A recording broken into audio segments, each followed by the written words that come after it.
बिस्मिल्लाहिर्रहमानिर्रहीम। अस्सलामुअलैकुम। इशफाक अहमद साहब फरमाते हैं कि कसूर के सबसे बड़े ताजिर शेख माजिद का बेटा शेख साजिद अपनी ज़िंदगी का नहायत कीमती और तमाम लोगों के लिए नसीहत का अजीबोगरीब वाक़या बयान करता है।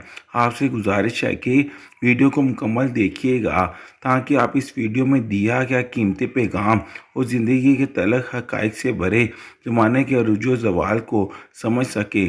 शेख साजिद बयान करता है कि जब नसीब का थप्पड़ पड़ता है ना तो अच्छों के रोंगटे खड़े हो जाते हैं। मैं तो था ही बदबख्त। सच ही कहा था किसी ने कि इंसान जो कुछ करता है इसका फल दुनिया में ही पाता है, अपना क्या अपने आगे किसी न किसी सूरत में ज़रूर आता है। मैं दबे पाँव दरवाज़ा खोलकर घर में दाखिल हुआ। शुक्र था कि बरामदे का बल्ब बुझा हुआ था। मैंने यूं ही आराम से बगैर आवाज़ के दरवाज़ा बंद किया था और आराम आराम से कदम उठाता बरामदे में एक तरफ बने हुए बाथरूम में चला गया।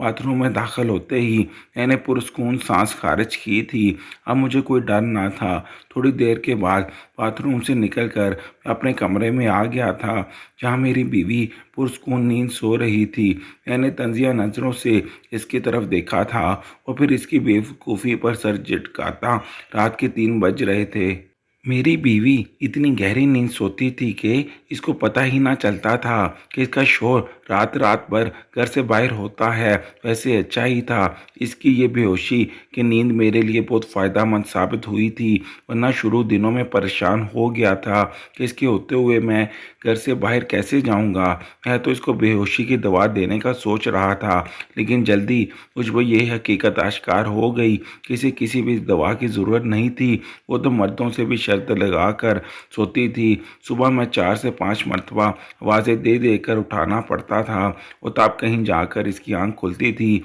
ये तो मुझे अपनी अम्मा अब्बा का डर था कि मैं इस वक्त घर आ जाता था, वरना अगर हम अकेले रहते होते तो मैं पूरी यकीन से कह सकता था कि मैं अगर पूरी रात बाहर गुजारने के बाद सुबह के वक्त इसको जगाता तो भी इसको खबर ना होती कि मैं रात में कहाँ था। मुझे बहुत सख्त नींद आ रही थी। मैं अपनी जगह पर लेटा और कुछ ही देर में नींद की गहरी वादियों में उतरता चला गया था। अगले दिन मेरी आंख गैर मामूली शोर सुनकर खुली थी। अब्बा बेदार हुए तो समझ आई गैर मामूली तो कुछ ना था, ये तो रोज़ का मामूल था। अब्बा अपना गुस्सा अम्मा पर उतारता और अम्मा मेरी बीवी को आड़े हाथों ले लेती, क्योंकि झगड़े का सबब सिर्फ मेरी ज़ात थी। अब्बा चाहते थे कि मैं सुबह सवेरे 6 बजे दुकान खोला करूं, ताकि मैं रात जागने के बाद कोशिश के बावजूद 10 बजे से पहले मेरी आंख नहीं खुलती थी। अम्मा अब्बा को डांटते कि इसे वक्त पर उठाकर काम पर भेजा करो ताकि रूटीन पकड़े, और अम्मा आगे से मेरी बीवी पर सारा इल्ज़ाम डाल देती और बीच में अम्मा के गुस्से की वजह इसकी नींद भी होती। अम्मा इसको कहती कि कितनी मरतबा कहा है कि वक़्त पर सो जाया करो और वक़्त पर जागा करो, खुद भी तुम दिन चढ़े तक सोई रहती हो, मेरा बेटा बेटा कैसे जागेगा। फिर ये तुम्हारा काम है कि शोर को वक़्त पर उठाकर नाश्ता बना कर देना और फिर काम पर भेजना, लेकिन तुम्हें तो कोई फ़िक्र ही नहीं। अब कल से मैं ना देखूं कि तुम आधे दिन तक सोई पड़ी हो या इसने जल्दी जाकर दुकान ना खोली हो, वरना मुझसे बुरा कोई ना होगा। अब जब अम्मा इसको कुछ और कहती, मैं जाकर अम्मा के गले लग गया और अम्मा को पुरस्कून करने के लिए बीवी को नाश्ता लगाने का कहा। वो जो अम्मा की डांट सहते सुनते हुए सहम कर खड़ी थी, फ़ौरन बावर्ची खाने में भाग गई। मैंने रोज़ की तरह अम्मा से वादा किया कि मैं कल से जल्दी जाऊंगा। अम्मा हर रोज़ की तरह पहल गई थी, पर खुद मुझे दूर तक था ऐसा कोई दिन नज़र नहीं आ रहा था जिस दिन मैं 6 बजे जाकर दुकान खोलता। खैर अम्मा को बहलाना ही था। मैं कमरे में आ गया और अलमारी में से कपड़े लेकर नहाने चला गया। नहा कर बाहर आया, मेरी बीवी मेरा नाश्ता तक पोछ पर रख चुकी थी और खुद एक तरफ हाथ बांधे और नज़र झुकाए खड़ी थी। ये मेरा एक कमाल था कि वो मुझसे ज़ुबान लड़ाना तो दूर मेरी तरफ देखने की भी हिम्मत ना करती थी। मैंने शुरू दिन से ही इसको दबा कर रखा हुआ था और पहले दिन ही अच्छी तरह समझा दिया था कि मेरे सामने ज़ुबान चलाई या ये ज़्यादा सर पर चढ़ने की कोशिश की तो मैं फ़ारग करने में लम्हा भी नहीं लगाऊंगा। ये इसी बात की वजह से था कि शादी के 6 महीने गुजर जाने के बाद भी वो मुझसे मुखातब करने में भी झिझकती थी। मैंने इसे देखते हुए दिल ही दिल में खुद को दाद दी थी, वरना जब सब मैं अपने यारों को देखता था जो अपनी बीवी के नीचे लगे हुए थे। इनको देख देख कर मुझे बहुत गुस्सा आता था। मेरी नज़र में तो ऐसा मर्द मर्द कहलाने के लायक ही नहीं था जिसकी बीवी ही इसके कंट्रोल में ना हो। मैंने नाश्ता किया और दुकान जाने के लिए घर से निकल आया। 11:15 के करीब होने वाले थे। अगर आप भी मैं दुकान पर ना पहुंचता तो अब्बा ने मेरे पास पुलिस भेज देनी थी। मैं दुकान खोल कर बैठ गया। ग्राहक आना शुरू हो गए थे। बस इक्का दुक्का लोग ही थे। दोपहर को दुकानदारी में कमी होती है। दुकानदारी का बेहतरीन वक्त सुबह और शाम का है, इसलिए अब्बा भी सुबह दुकान खोलने पर जोर देते थे। अगर आप इनको कैसे बताता कि मैं सुबह सवेरे क्यों नहीं जा सकता। दोपहर का खाना मैं दिन में 2 या 2:30 बजे के करीब दुकान पर ही खा लिया करता था। करीब ही दूध की दुकान थी और कुछ फासले पर तंदूर भी था। वहीं से दही, रोटियां और अचार कुछ ले लिया करता था। आज भी जब मैं दोपहर का खाना खा चुका तो सामने एक लड़की खड़ी हुई थी। इसके जिस्म पर सीधा सीधा सा बुर्का था और पाँव में फटी हुई चप्पल थी। मैंने हकारत भरी नज़रों से इसे देखा था। इसने चेहरे पर नकाब कर रखा था, मगर इसके बावजूद वह चादर को मुंह में रखे मुँह चबा रही थी और साथ ही साथ मुड़ मुड़ कर चारों तरफ देख रही थी। मैंने खाना एक तरफ रखा और इससे पूछा कि इसे क्या चाहिए, तो इसकी इंतहाई मुलायम से आवाज़ सुनाई दी। वो 5 किलो आटा लेने आई थी। मैंने एक मरतबा फिर सर पाँव इसका जायज़ा लिया, फिर इसको आटा तोल कर दे दिया। 50-100 के जुड़े मुड़े नोट काउंटर में फेंके और फिर जल्दी से आटा उठाकर भाग गई। मैंने फ़ौरन से नोट खोल कर देखे कि कहीं ये मुझे बेवकूफ़ तो नहीं बना गई। नोटों की हालत बहुत खस्ता थी, अगर थे तो पैसे ही, इसलिए मैंने उठाकर गले में डाल दिए और फिर खाना खाने बैठ गया। मैंने रात को 8 बजे के करीब दुकान बंद कर दी। ग्राहक ही नहीं आ रहे थे और दूसरा मुझे नींद आई हुई थी, इसलिए मैंने सोचा कि घर जाकर खाना खाकर जल्दी सो जाऊंगा और फिर सोच पर अमल करता कुछ ही देर में घर पहुंच चुका था। मैंने खाना खाया और आकर सोने के लिए लेट गया, जबकि बाकी सब अभी बाहर ही बैठे हुए थे। इन सामने 10 बजे के करीब करीब ही सोना था और जैसा मैंने सोचा था ऐसा ही हुआ। मेरी आँख खुली, घड़ी पर वक़्त देखा तो 12:15 बज रहे थे। मैंने गर्दन घुमा कर देखा तो एक तरफ मेरी बीवी सो रही थी। मैं कमरे से बाहर निकल आया। अब मैं अपनी अम्मी और अब्बा को देखकर तसल्ली करना चाहता था कि आया वो भी सो गए हैं या नहीं। फिर मैं घर से बाहर निकला।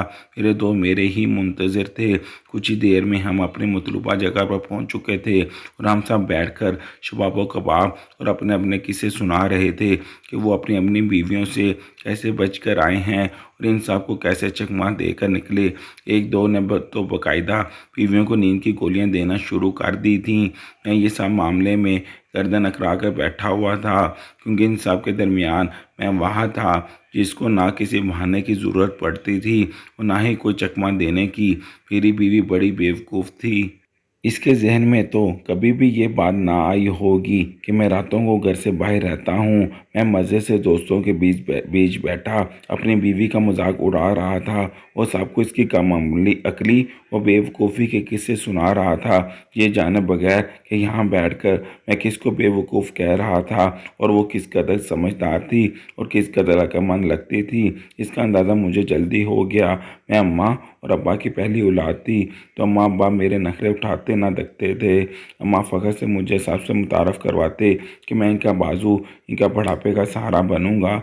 वहीं अम्मा भी मुझसे ढेरों ढेर उम्मीद लगाए बैठी थी, मगर काश कि इनको खबर होती कि मैं इनके बढ़ापे में कैसे इनके सरों को खाक डालूंगा, कैसे इनके नाम को डुबाऊंगा, तो वो मुझे पैदा होते ही साथ ही मेरा गला घोंट कर मुझे मार देते। पर इनको तो अंदाज़ा भी नहीं था कि जिसको वो अपना फ़ख्र कह रहे थे वही बुढ़ापे में इनका नाम डबो देगा और सारे ज़माने के सामने इनको रसवा करवाएगा।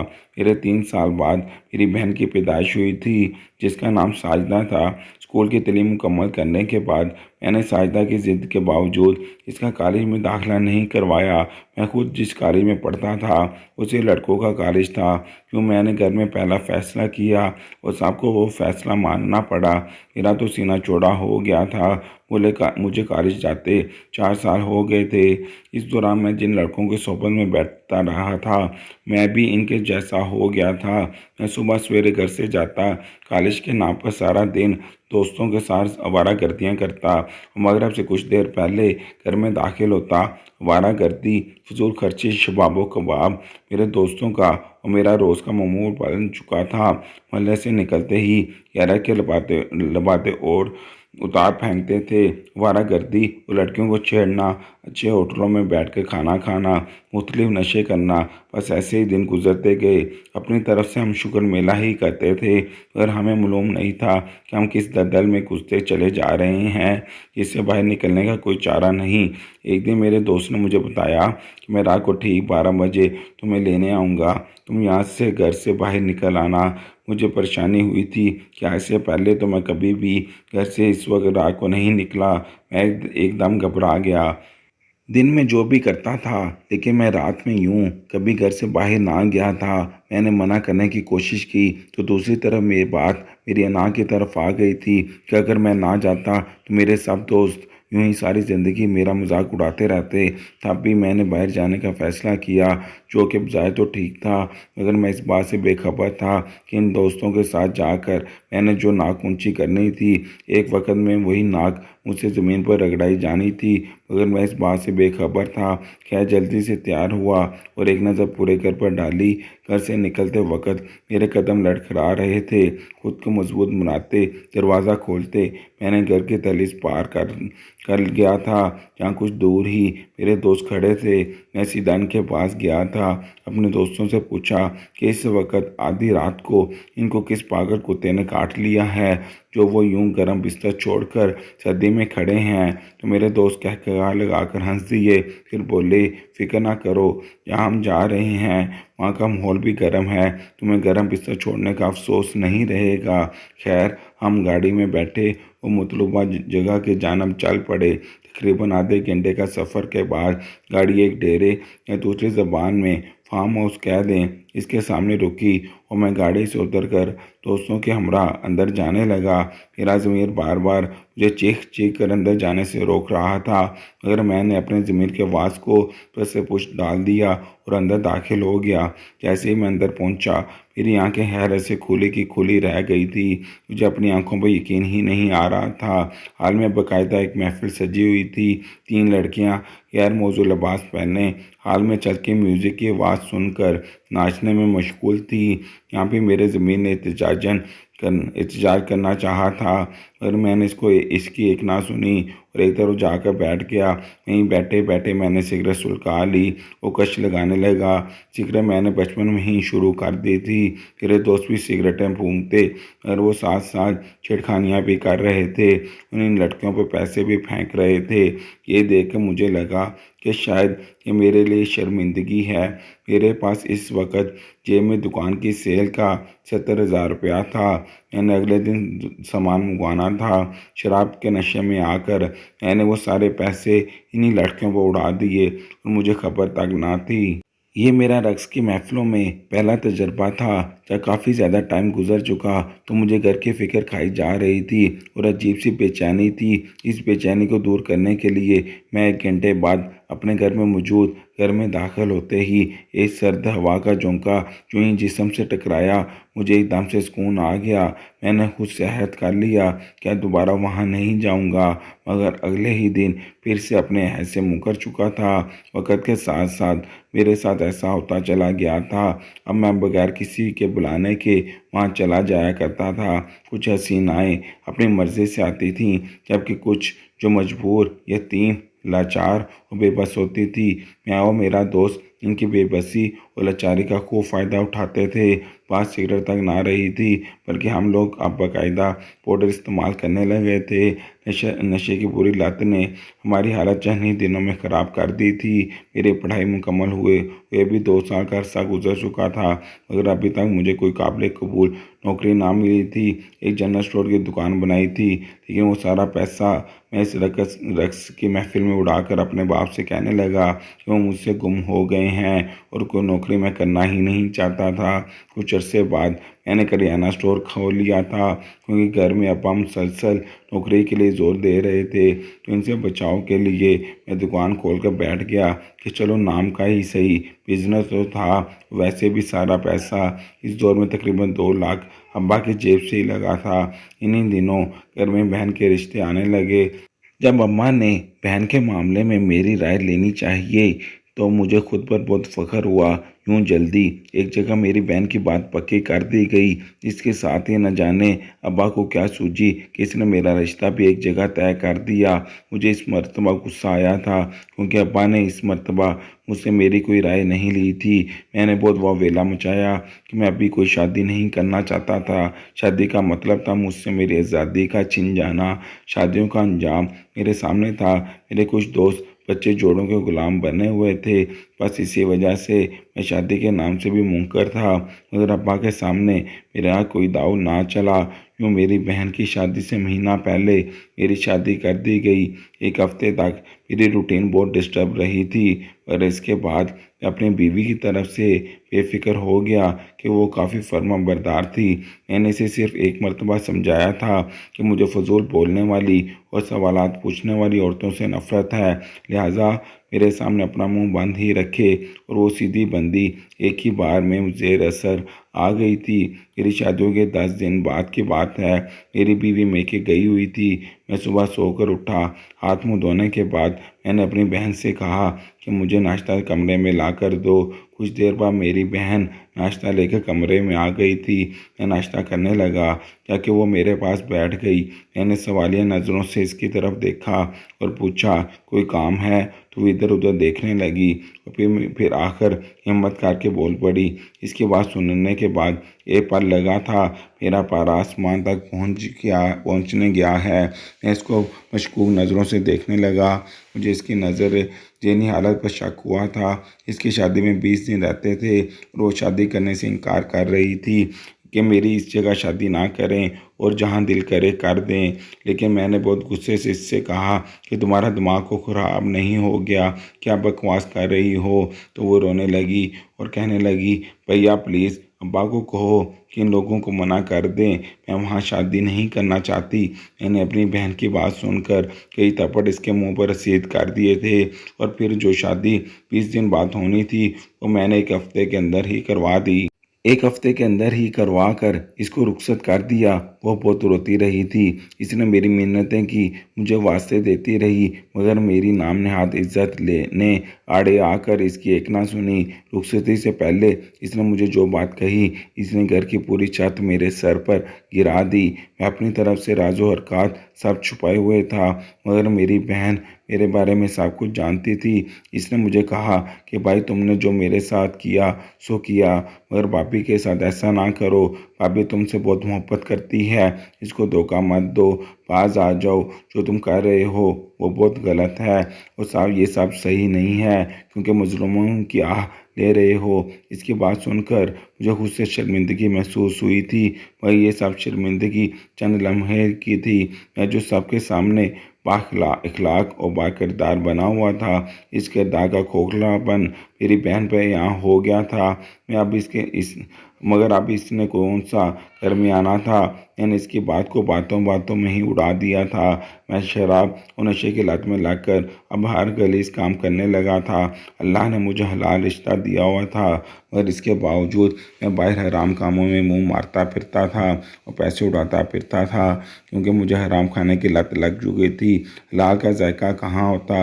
अब तो हम दोस्त अपनी तस्कीन के लिए लड़कियों को अगवा करने लगे थे, फिर इसके बाद इनको ब्लैकमेल करते और वो मारे डर के किसी को कुछ ना बताती थी, मगर पर दुआएं ज़रूर देती थी कि अल्लाह तुम्हारा किया तुम्हारे आगे लाए, तुम्हारे साथ ये हो तुम्हारे साथ वो हो। मगर हम जैसे शैतानों पर इनकी बदुआएं कहाँ असर कर सकती थी। लेकिन कहते हैं ना कि जब किसी के दिल से आह निकलती है तो सीधा अर्श तक जाती है, और वो आह निकल चुकी थी। हमारे गुनाहों के गड्ढे भी भर चुके थे। अब हमारे एहतसाब का वक़्त आ गया था। इस रात जब मैं दोस्तों के बीच बैठा अपनी बीवी की बुराइयां करने के बाद घर में दाखिल हुआ, तो किसी गैर मामूली चीज़ का एहसास हुआ, और वो ये था कि आज मेरी बीवी जाग रही थी। ना सिर्फ जाग रही थी, बल्कि मुझे देखते ही आकर मेरे कदमों में गिरकर रोने लगी और कहने लगी कि प्लीज़ ये सब कुछ छोड़ दो, गुनाह के रास्ते पे मत चलो। तुम मुझसे खुश नहीं हो तो दूसरी शादी कर लो, और यूँ मज़ीद गुनाह मत करो। किसी को पता चल गया तो कोई क्या कहेगा। इसने आज पहली मर्तबा मेरे सामने ज़ुबान खोली थी। और इसकी बातों से लग रहा था कि वो पहले से ही सब कुछ जानती है। मेरा एकदम दिमाग घूम गया। मैंने फ़ौरन इसे से दरवाज़ा लॉक किया और इसे बेदरेग मारना शुरू कर दिया। मैं शराब के नशे में धुत था। वो मेरी मिन्नतें करती ही रही, पर मुझे इस पर तरस ना आया। मैं तब तक इसे मारता रहा जब तक मेरा गुस्सा नहीं उतरा, ये जाने बगैर कि वो वजूद तो कब से मेरे तशद्दुद का निशाना बने दुनिया से मुंह मोड़ चुका है। मैं इसको यूं ही छोड़े सो गया। सुबह आँख खोली तो देखा कि वो अब तक रात वाली जगह पर ही पड़ी हुई थी। मैंने गुस्से से इसे उठा कर खड़ा किया। वो अगले ही लम्हे वो फिर ज़मीन पर गिर गई। मैंने फ़ौरन इसकी नब्ज़ चेक की तो इसका सर्द पड़ा हुआ वजूद मुझे इसकी मौत की इत्तला दे चुका था। मैंने कमरे का दरवाज़ा खोलकर बाहर झांका। अब्बा दुकान पर चले गए थे। अम्मा भी शायद पड़ोस में गई थी। मैंने मौका गनीमत जाना दरवाजे को कुंडी लगाकर घर के सहन में ही एक तरफ कब्र खोद कर अपनी बीवी को दफना दिया और फिर आकर इत्मीनान से नाश्ता करने लगा। कुछ ही देर बाद अम्मा घर आ गई। इसने बहू का पूछा तो मैंने मकारी से कह दिया कि इसकी माँ की सेहत खराब थी, इसलिए अपने घर गई है। अम्मा को इसके अकेले जाने पर हैरानगी हुई थी। तभी मैंने कहा कि मैंने खुद रिक्शे में बैठाया है, वो चली गई होगी। नाश्ता करके दुकान पर आ गया। मैं पहले जितना ही पुरस्कून था, क्योंकि मेरा ज़मीन मुर्दा हो चुका था, इतना कि मैं उस शराबी जानी और कातिल होने के बावजूद आराम से सुकून से घूम रहा था। मुझे किसी किस्म की कोई शर्मिंदगी नहीं थी। और तो और जब 2 दिन बाद मेरी बीवी घर ना आई तो मैंने अम्मा और अब्बा के सामने तशवीश का इजहार किया और अपनी बीवी के घर इसके बारे में पूछा। इनका जवाब मेरी मर्ज़ी के मुताबिक आया था कि वो तो यहाँ आई ही नहीं। बस फिर क्या था, मैंने खानी पहले से ही तैयार कर रखी थी। मैंने अपनी तरफ से इसकी हर जगह तलाश शुरू कर दी, अगर वो ज़िंदा होती तो मिलती ना। मैंने साहब के सामने यही ज़ाहिर किया कि वो किसी के साथ भाग गई है और दोबारा इस घर में इसका नाम ना लिया जाए, और अपनी बीवी के घर वालों को भी बहुत ज़्यादा डराया धमकाया कि तुम्हारा हमारा कोई रिश्ता नहीं, तुम्हारी बेटी ने मेरी इज्जत की कोई परवाह नहीं की। इन बेचारों को क्या खबर की थी, इसलिए वो खामोश हो गए। यूँ कुछ दिनों में मामला ठप हो गया और मैं रोज़ाना के मोड़ पर आ गया। फिर एक दिन वही गरीब लड़की आटा लेने आई। मैं बगौर इसका जायज़ा लेता रहा था। वो हर चौथे रोज़ आटा लेने आती थी। यूँ ही एक दिन जब वो दुकान पर आई तो मैंने इसके कान में कहा कि अगर 50 किलो मुफ्त आटा चाहिए तो मेरे साथ एक रात गुजारो, रात को 12 बजे दुकान पर आ जाना। मैंने अपनी तरफ से सोचा था कि शरीफ लड़की है, मना कर देगी, इसे जान छूट जाएगी। आटे के साथ वो छोटी मोटी चीज़ें उधार लेकर जाती रहती थी, जिसका बिल 2500 से ऊपर का हो गया था और मज़ीद उधार मांग रही थी। मैंने इससे पीछा छुड़ाना चाहता था, पर इसकी बात सुनकर मुझे बहुत हैरत हुई। वो रात में आने के लिए रजामंद हो गई थी। मैंने आधी रात को इसको दुकान पर आने का कहा। इसके जाने के बाद अपने दोस्तों को इस नए शिकार के बारे में बता दिया। वो भी रात को दुकान पर आ गए। रात को ठीक 12 बजे वो लड़की दुकान पर आई। मैंने इसके अंदर आते ही दुकान का शटर बंद कर दिया था। वो लड़की चारों लड़कों को देखकर जरा ना घबराई थी और अजीब सी नज़रों से हम चारों को देख रही थी। इसका एतमाद नाकाबिले यकीन था, मगर जैसे ही इसने अपने चेहरे से नकाब उतारा, मेरे ऊपर क़यामत टूट पड़ी। मेरे दोस्त हवसज़दा नज़रों से सामने खड़ी लड़की को देख रहे थे, जबकि मैं मारे शर्मिंदगी के नज़रें उठाने के काबिल भी नहीं रहा था। इतनी ही देर में शटर खुला और आने वाली हस्तियों को देखकर हमारे पसीने छूट गए। सामने ही मेरे माँ बाप के साथ मेरे दोस्तों के माँ बाप और बीवियाँ भी थीं। सामने खड़ी लड़की को देखकर मेरे जहन में इन लड़कियों की बद्दुआएं गूंजने लगी कि एक दिन आएगा कि जो कुछ तुम कर रहे हो वो सब तुम्हारे आगे आएगा। और आज वो दिन आ गया था। वो गरीब लड़की कोई और नहीं बल्कि मेरी अपनी सकी बहन थी। हम अपने माँ बाप के सामने नज़र उठाने के काबिल ना रहे थे। मेरी बहन ने कहा कि मैंने तुम्हें कितना समझाया था कि लेकिन तुमने मेरी बात एक ना सुनी। तुम भाभी के साथ भी गलत कर रहे हो। इधर मेरा शौहर भी तुम्हारा ही घटिया कमीना दोस्त निकला। वो भी यूं ही बाहर मुंह मारने का आदी था। और कभी मैं घर में बताने को कहती तो वो मुझे वही धमकी देता जो तुम बापे को देते थे कि अगर इसने किसी को कुछ कहा तो मैं इसे तलाक दे दूंगा। और वही मुझे रोज़ मार पीट करके तुम्हारी दुकान पर भेजता था कि सौदा ले आओ, क्योंकि वो खुद कोई काम नहीं करता था। इसलिए तुम्हें मना करती थी कि ना लो किसी की बदवाएं, मगर आज देख लिया अंजाम। इतने में पुलिस आई और मुझे समेत मेरे दोस्तों को 5-5 साल की कैद हुई, जबकि घर से बीवी की लाश मिल जाने के बाद मेरे कत्ल का जुर्म साबित हो चुका था। मुझे उम्र कैद की सज़ा सुनाई गई। तब से अब तक जेल में हूँ। मेरी सज़ा के 8 साल गुजर चुके हैं, लेकिन इससे तवील और तकलीफ़दार सज़ा वो है जो मुझे घर वालों ने दी है। मैंने अम्मा, अब्बा और बहन के कदमों में अपनी नाक तक रगड़ लिया था, मगर उन्होंने मुझे माफ़ ना किया था। करते भी कैसे? मेरी वजह से मैंने इनको किसी के सामने मुंह ना दिखाने लायक नहीं छोड़ा था, और मेरी बहन की तलाक और मेरे घर वाले शरबतरी पर मजबूर हो गए थे। मैं रोज़ अल्लाह से अपने गुनाहों की माफ़ी मांगता हूँ।